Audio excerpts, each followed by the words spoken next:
campaigning group claims that prisoners of conscience in China could still be having their organs removed for transplants, despite official denials from the Chinese state that the practice persists. The allegations come from a tribunal set up by the International Coalition to End Transplant Abuse in China, chaired by a former war crimes prosecutor. The Chinese authorities say the practice of taking organs from executed prisoners without their consent came to an end 4 years ago. This report from Matthew Hill.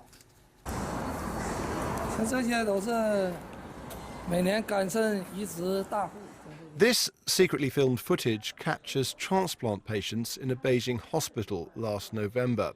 It appears to show transplant patients in a busy waiting room admitting they'd only waited a few weeks to receive their organ.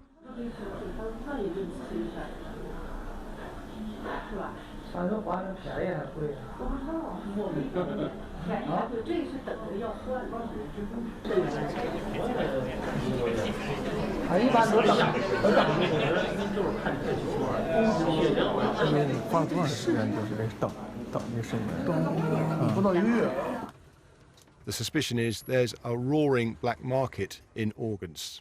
In other countries, it can take years to receive a suitable matching organ, but here it's only weeks. So where are they coming from? China admits it used to take organs from executed prisoners and claims it stopped the practice in 2015. But campaigner Yu Ming believes organs are still being harvested from prisoners of conscience.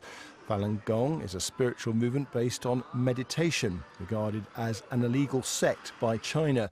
Over the past year, the tribunals heard from over 50 witnesses and experts, including several former detainees. People like Yu Ming, a Falun Gong follower, who showed the hearing evidence of his badly tortured body. He carried out the secret filming we showed.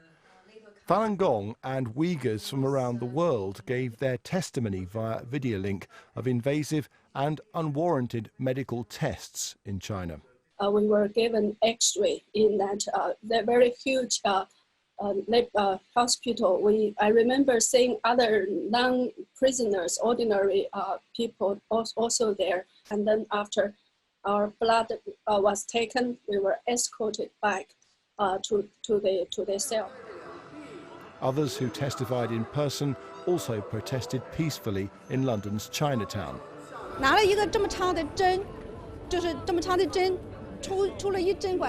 they took me to another place. Just used one long tube. They took some blood. There's a great deal of material in written form. The hearing concluded prisoners of conscience, primarily Falun Gong, have continued to be killed to order for the purposes of extracting and transplanting their organs for profitable gain. China does have a fledgling organ donation scheme, claiming more than 500,000 people have registered to donate. In a statement, the Chinese government says it always follows the World Health Organization's guiding principles on human organ transplantation. It says human organ donation must be done voluntarily and for free, and it hopes that the British people will not be misled by rumours.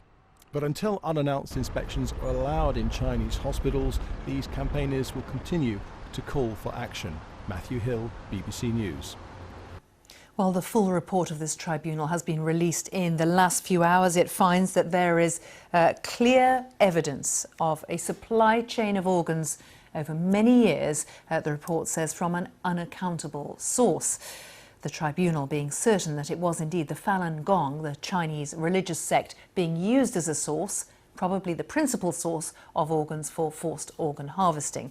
This report adds that while it doesn't have sufficient evidence to reach the same conclusion for the Muslim Uyghur community, the vulnerability of the Uyghurs to being used as a bank of organs is also obvious, that they are clearly vulnerable. Well, with me is a kidney surgeon and consultant, Dr. Adnan Sharif, who's secretary of the group Doctors Against Forced Organ Harvesting. The group campaigns globally against illegal and unethical transplant activity. And Dr. Sharif, you focus on China. What convinces you that forced labour, that the Falun Gong in particular, are being used in this way? I mean, certainly the evidence and the statistics just stacks up against the Chinese claims that they have stopped using forced organ prisoners.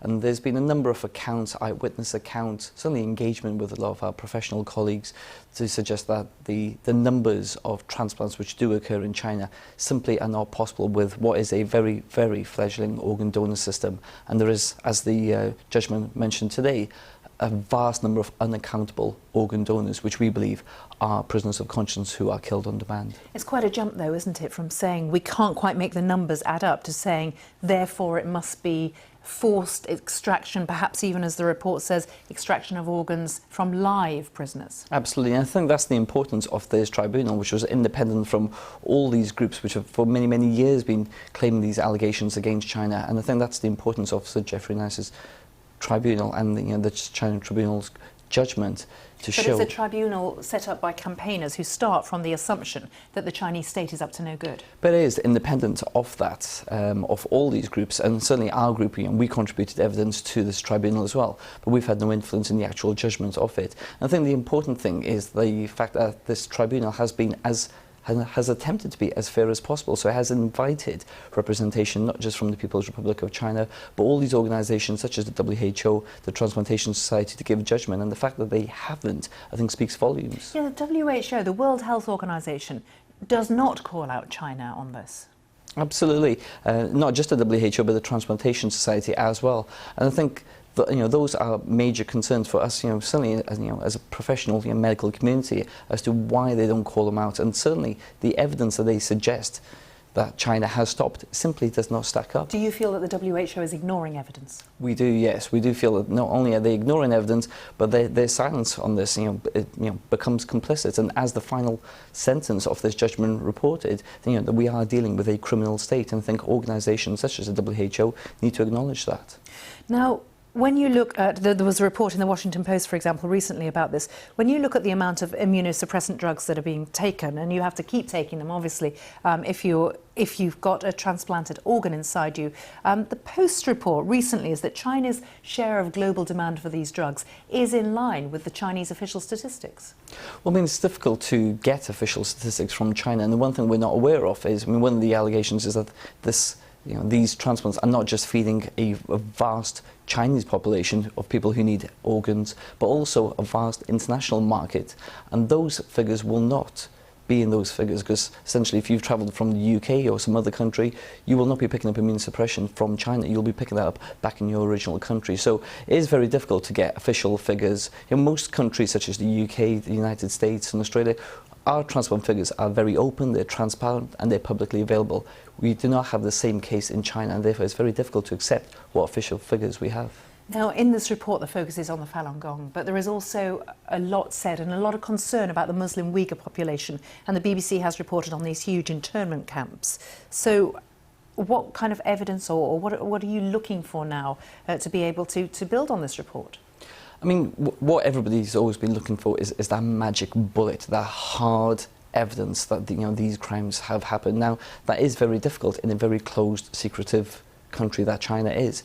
So I think what we need is an independent investigation, not the investigations which have been done by the Transplantation Society, which are pre-arranged visits to a number of hospitals. We need an independent investigation which is completely separate from all these organisations to actually look into these allegations further. But I think the judgment today, is very even-handed, but it's been very firm in its conclusions.